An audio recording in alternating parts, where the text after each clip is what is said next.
Hello! You are listening to the English Like a Native podcast, the podcast that's designed for lovers and learners of English.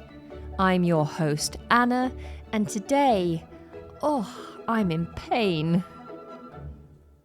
Now, despite my background, my very physical experience in life, my dance training, my years on the stage dancing, the gymnastics that I've done for many years, my squash playing, my rock climbing, I am actually surprisingly clumsy.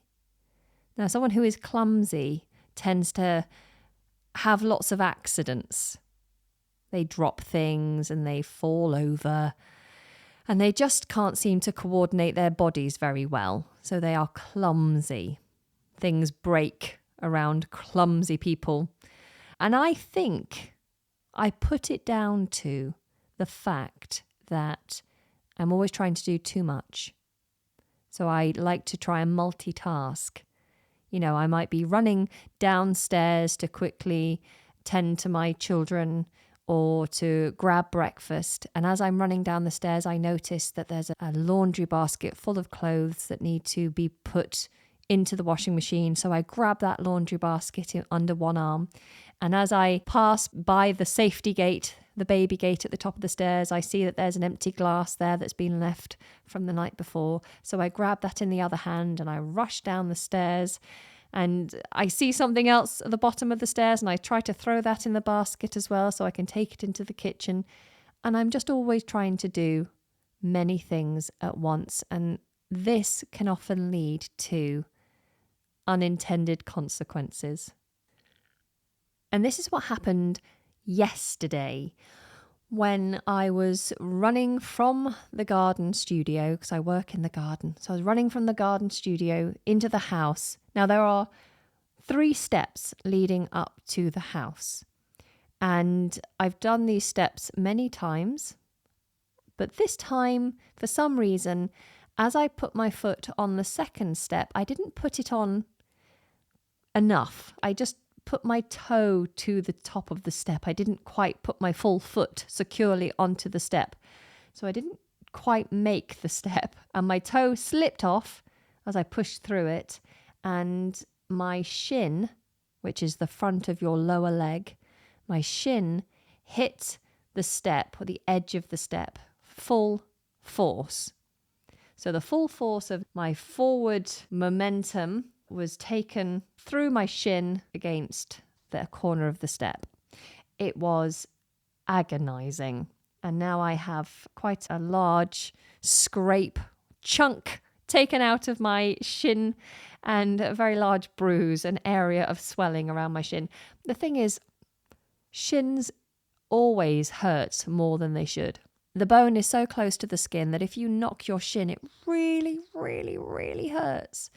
I've done it a couple of times before and it's just horrendous. Have you ever caught your shin on anything? And this is why football players wear shin pads, to protect those shins, because when you're kicking a ball about and you go in to tackle someone, it's quite likely that you're going to clash shins together. And yeah, it's quite unpleasant. So most footballers will wear shin pads to protect their shins. Now, I describe this as falling up the stairs, or falling up the steps, rather. It's not really a set of stairs, it's just a couple of steps. And falling up steps is something I've done quite a few times. Again, it's usually because I'm rushing. But I've also fallen down the stairs many a time. I have a couple of notable occasions where I've fallen down the stairs. The first time I fell down the stairs in proper style was when I was 4 years old. And I remember this moment very clearly. I was standing at the very top of the stairs with a little girl who was a friend of mine. She was 8, so she was a lot bigger than me, called Hazel. And we were looking down this very steep set of stairs, and she said to me, "How many steps of the stairs can you jump down in one go?" And obviously I was 4 years old, so I didn't have any anticipation of the risk involved. I didn't have any understanding of the risks involved with jumping down a set of stairs. But I was like, I don't know how many steps I can jump down in one go. Let's have a try. Let's see. And so from the very top of the stairs, I just jumped. And of course, I didn't land nicely. And so I then went head over heels.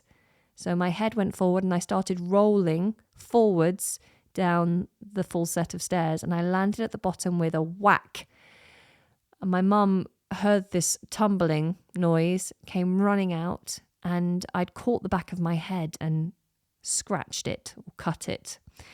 And your head bleeds very quickly.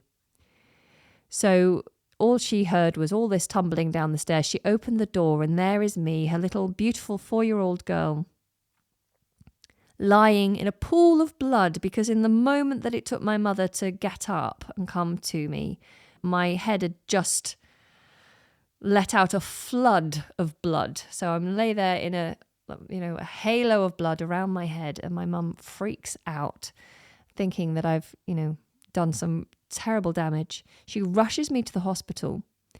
And in the end, long story short, it was just a tiny, teeny weeny little, not even a centimetre, a little cut. When my head had just split open ever so slightly, it only needed, I think, one stitch to just hold it together. And I got a lollipop as well. I was very, very excited about that. So that was the first time I fell down the stairs. Now, the second notable time that I fell down the stairs was when I was 9 months pregnant. So I was actually overdue. So my baby was due in mid-October. This is my second child. He was due in mid-October, and the midwife had been round that day to do something called a sweep, which is where they try to start labour off.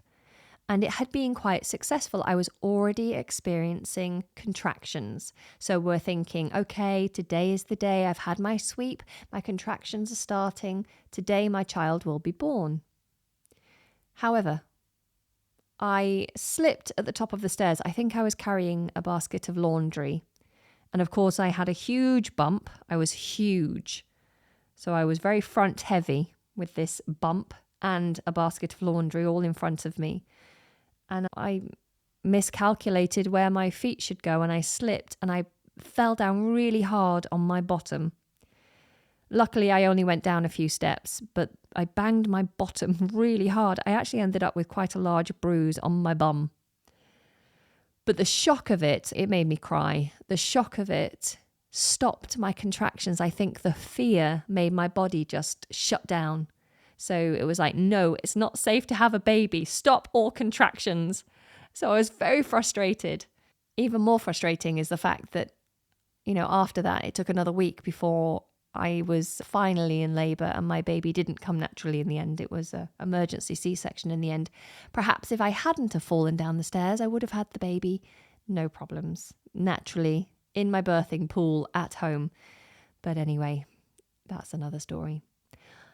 The third time I fell down the stairs was carrying a nappy sack. So when we've finished with a nappy, we put it into a special nappy bin, and the sack that comes out of the nappy bin when it's full is very long and thin, like a big long snake.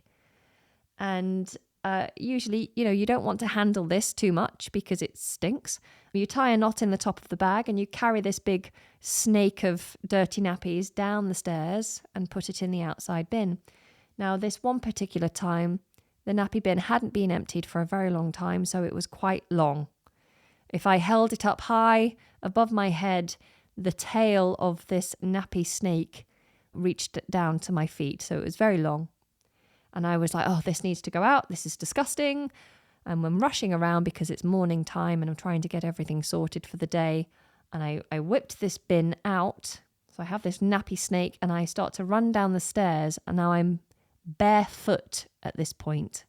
I've not yet put my socks on. To be honest, I spend most of my time barefoot at home.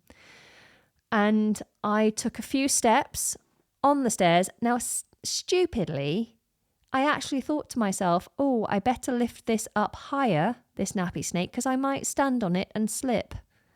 I actually thought that 2 seconds before I did that. It's almost like I made it happen. So I stood on the end of this nappy snake, and it's, slippy plastic. So it made my heel come out from under me and I slipped. The problem this time is I was legs akimbo, meaning my legs were out in like a big V shape. My legs flew out and one of them caught in the banisters, in kind of like the rods that hold up the banister. And it caught my toes and it pulled my toes out to the side as I zoomed past and all the way down to the bottom of the stairs. And so it broke my toe. It was very, very painful. I knew instantly, I felt and I heard the crack. And then as I came to a halt at the bottom of the stairs, I saw that my little toe was not in the right position. And I was like, oh my goodness me, I've broken my toe. Oh, so that was fun. A nice long wait in A&E and then an x-ray to say that I'd completely snapped the toe. The silver lining of that particular story is that now my toe, which used to be very stiff, is now very mobile. So I definitely, any like tight tendons or I don't know what happens to them. Maybe the bones calcify and the joints stop moving so much, but it's all fixed now. I did my own little job on that one. So that was 3 instances of falling down the stairs, which should teach me to be more careful when going up and down the stairs. So this demonstrates how clumsy I am. Are you a clumsy person? Sometimes you might refer to a clumsy person as being accident prone. If you're prone to something, it means that you're more likely to do something. I'm accident prone, therefore I'm more likely to have accidents because I'm clumsy. I'm a clumsy person generally, or I rush a bit too much. I try to do too much. Sometimes people are clumsy because they are a little bit physically awkward. Now, awkward's an interesting word. I always forget how to spell this word. It's got 2 W's in it. It's spelled A-W-K, awk, and then W-A-R-D, awkward, awkward, awkward. And if you're awkward, if you do something physically awkward, it means you do it in a difficult or like an uncomfortable way. It's the opposite of being graceful and dexterous. When someone has good control over their body, they can do things with ease. And it's very comfortable to watch a dancer who is graceful. When they move across the stage and they can do amazing things with their bodies in a graceful way, nice and easy and beautiful. But someone who is physically awkward, it can be quite difficult to watch. They often feel uncomfortable themselves trying to do something. So, for example, if I am sitting on the couch and I have my son sitting on my lap and my other son, I have my arm around him, so my arm is tucked around my son, and then I want to reach my drink and my drink is just out of reach. If it's just out of reach, then it's just a little bit too far for me to reach with my stretched out arm. And so I might have to make quite an awkward move to shift my body over while still holding my son on my lap and keeping my arm around my other son. And then I grab this drink in a really awkward way to bring it over to me. And if I'm not careful, because it's such an awkward move, then I might spill the drink. Or what normally happens at my age now is that I get cramp in my back or I pull a muscle or something and then I'm in agony. Just trying to do some very basic moves. So that would be awkward, to move in an awkward way. Not very graceful.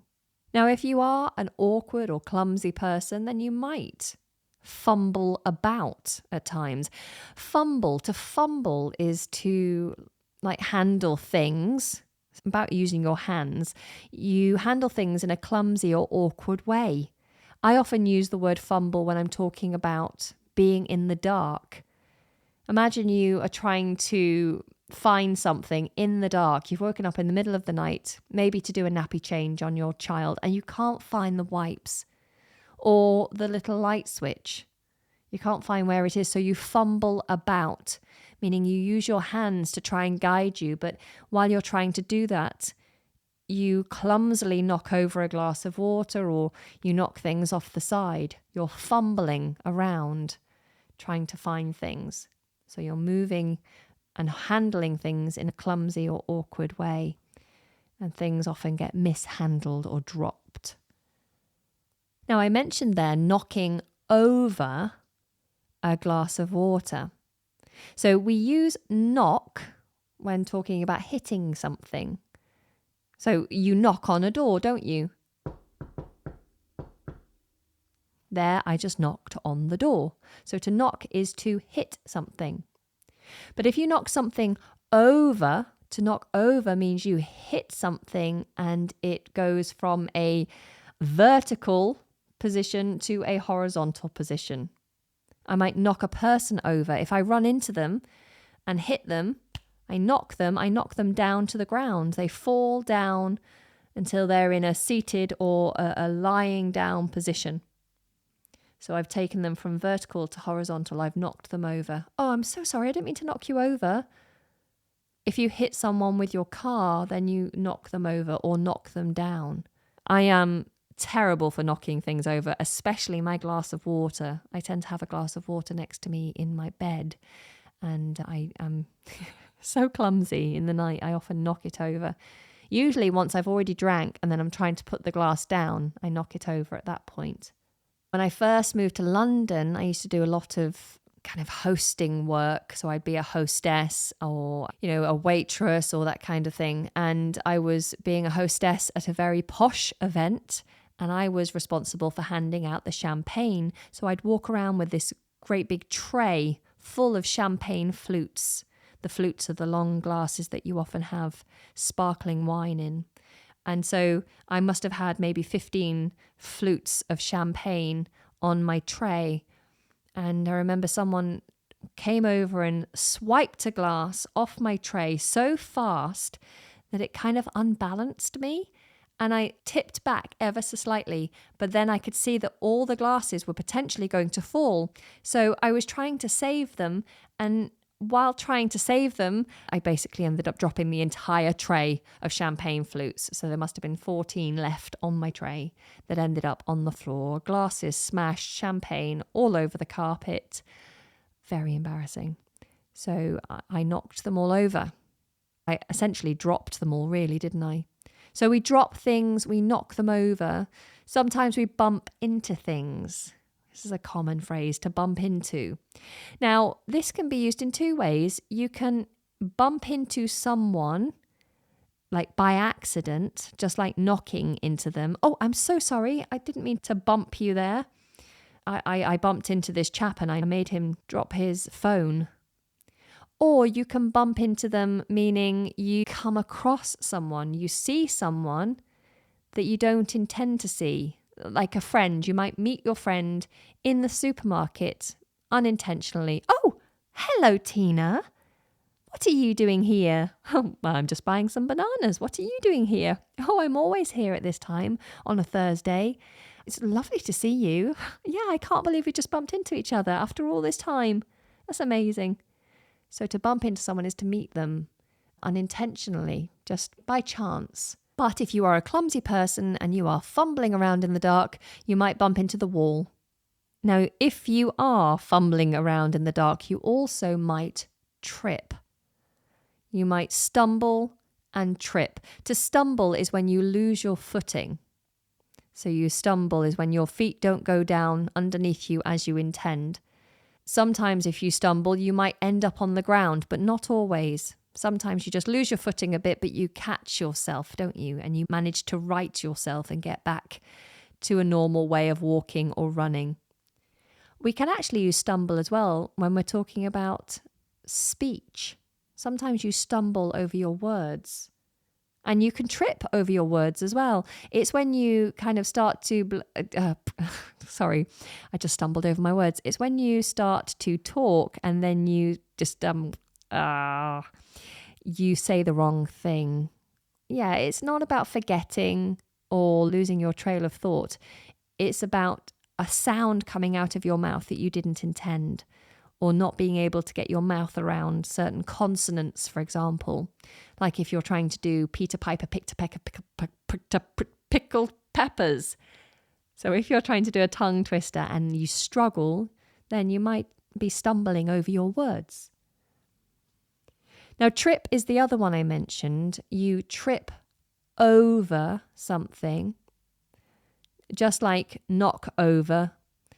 We use over with trip to say that you fell. You went from being vertical to horizontal. So if you say, I tripped over, or you can use over meaning you tripped because of something. So you tripped on something. For example, I left my bag in the middle of the floor, and then my husband came in and he tripped over the bag.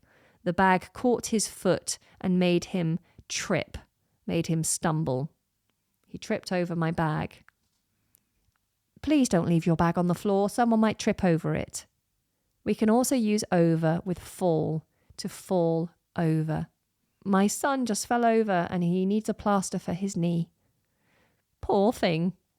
Poor thing. Now you might be thinking the word trip is also used when talking about a short holiday. You take a trip somewhere. And it's true, like we go on a trip. I might go on a trip to Amsterdam or a trip to Paris, a little city trip. So to go on a short holiday somewhere. You might take a trip down memory lane, which is not the same as a holiday, but it means that you spend some time remembering something lovely.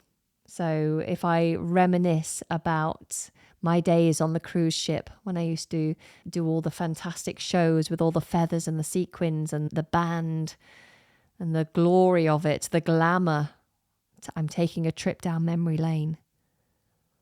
So sometimes if you trip over, if you fall over, you stumble and fall over and land on your bottom, as long as you're not hurt, someone might make a joke and say, oh, did you have a nice trip? Hope you had a nice trip. Which is something you'd say if someone's gone on holiday. Did you have a nice trip? Oh, I did. It was lovely, thank you. But here they're being sarcastic. They're playing on the word trip and they're making a joke of the fact that you've fallen over. Oh, did you have a nice trip? It's not very nice, really, but it's used in a jokey way, in a jovial, friendly, silly way. Okay, so other phrases that you might use are to have butterfingers. If you drop something, then you could say, oh, I've got butterfingers. Or you might just refer to yourself as butterfingers. Oh, butterfingers. Or if someone else drops something, oh, butterfingers. As if you have butter on your fingers, making your fingers very slippy. Butterfingers. Now, if something has wrapped around you, then you'd say that you are tangled up. You're tangled up in something. For example, if you are trying to sort out lots of wires, you're trying to wrap them and organize them, and you've been turning around and the wires have started to wrap up around your body, around your leg, around your arms. And then you suddenly realize, oh my goodness, I'm all knotted. I don't know how to get out of all these wires. They're all over me. I'm tangled up. Or maybe it's not about you. Maybe it's the wires. We all have, I'm sure, a drawer or a box or a bag full of random wires, cables and leads for things. And they often get tangled up, don't they? And it's just such a pain trying to untangle them. But we also use this phrase to mean that you have become involved in something that's difficult to get out of. A situation or with a group of people. For example, if my brother starts spending time with a gang of criminals, then I could say, oh, he got tangled up with the wrong sort of people. So it's like he got caught, he got trapped, and it was hard to get him away from that group of people and that situation. He got tangled up in something. The same as to get caught up in something. To get caught up in something means you get stuck with something. You get stuck doing something. So I got caught up in traffic, for example, meaning I got stuck in traffic and that's why I'm delayed. Now, coming back to being clumsy and accidents that happen, you could say you got caught on something. Let's say you're walking through a garden and there is a rose bush that's beautiful. It smells delightful, smells divine, but it's got lots of thorns on it. And you walk past that rose bush and suddenly you feel a tug at your jumper and you're like, oh, what's happened? What am I caught on? I am caught on something. And you look around and you can see that your jumper is now snagged. It's been caught on a thorn of this rose bush. So the rose bush has stabbed your jumper and is holding onto your jumper. It's caught on the rose bush. So your jumper is caught on the rose bush. You could catch yourself on it, can't you? You could say, oh, I just caught my finger on that thorn and it's bleeding. It's very sore. It's just a tiny little scratch, but it really hurts. Yeah, I just caught my finger when I was just smelling the roses. So it's to catch something very quickly. Sometimes we use it when we, literally scratch ourselves. But when it comes to like clothing, it's usually still attached and you have to get yourself off. You have to pull your jumper off the thorn or the hook or whatever it is. Sometimes when I wear like clothes with big holes in, it will catch on the door handles as I go past. Or like belts, sometimes they catch on door handles. Okay, so we've had a lot of phrases there. We've had trip and trip over, fall over something, stumble, accident prone, clumsy, awkward, to fumble about, to bump into things or to bump into people. Hello. To knock things over or to knock into things. To drop things if you have butterfingers. To get tangled up. To get caught on or to catch yourself on something. So lots and lots of ways to talk about being generally clumsy. Now, are you a clumsy person? I hope not. Perhaps we should all just take a little bit more time and be a little bit more mindful, especially when walking up and down stairs. I do hope you've enjoyed listening to me today. Thank you for being here. Take care of yourself, please. Until next time, take care and goodbye.